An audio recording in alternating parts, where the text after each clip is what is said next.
Lindi tuna mashule ambayo hayana walimu kabisa, achilia mbali mashule ambayo yana walimu wachache.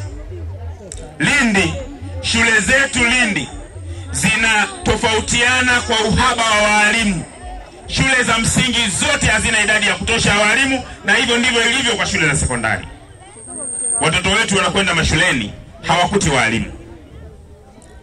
Tumeeleza kwa ufasaha na tumesema kwamba jambo hili tutalishughulikia tukipata dhamana. Sawa ndugu zangu? Kupeleka watoto wetu mashule bila walimu ni kwenda kurasimisha ujinga kwa taifa letu.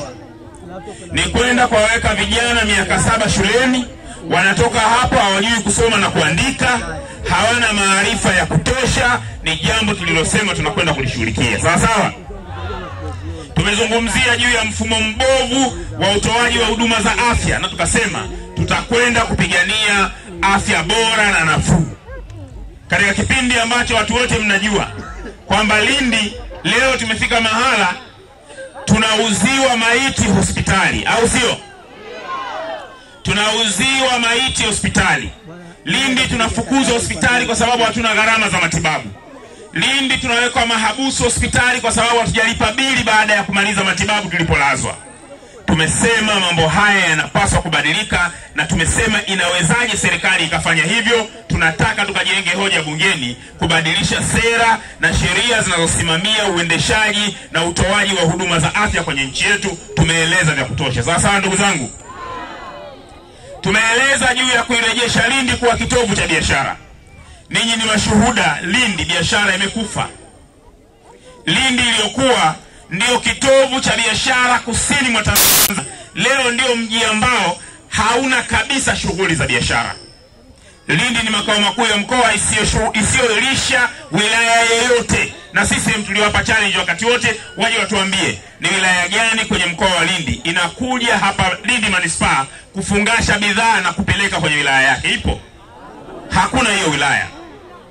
Lindi inashindana na wilaya za mikoa mingine. Lindi inashindana na wilaya ya Masasi, au nyewe mnasemaje? Lindi hali yake ni mbaya sana. Tumeeleza juu ya usimamizi wa miradi ambayo itafanya uchumi wa Lindi urejee kuwa kitovu cha biashara kusini mwa Tanzania. Tukazungumzia kurejesha shughuli za bandari Lindi, tukazungumzia swala la kupigania mradi wa LNG, lakini sisi hatuimbi tu mradi wa LNG. Tumeeleza mambo gani yanapaswa kufanywa ili mradi wa LNG uweze kuwanufaisha wananchi wa manispaa ya Lindi. Na tumesema mradi huu mkubwa ambao ni uwekezaji unaotegemewa kuchechemua uchumi wa taifa, lazima tuwe na mbunge ambaye atasimama na kuona ni kwa namna gani wananchi wa Lindi wananufaika. Nimejiandaa salama, kikubwa nimeombe Mungu aniamsha salama. Nikiamka salama nikiwa fiti, inshallah nitawajibika kwenda kutekeleza jukumu langu la kikatiba. Jumla, kwanza nawaomba vijana wenzangu wajitokeze kwenye hili zoezi la kupiga kura ili wamchague yule ambaye wanemtaka. Na kwa upande wa usimamizi, mimi nafikiri wao wasimamie kwenye haki. Wasimame kwenye haki na mwongozo wa kazi yao. Nafikiri wakisimama hapo haitotokea shida tofauti na hapo.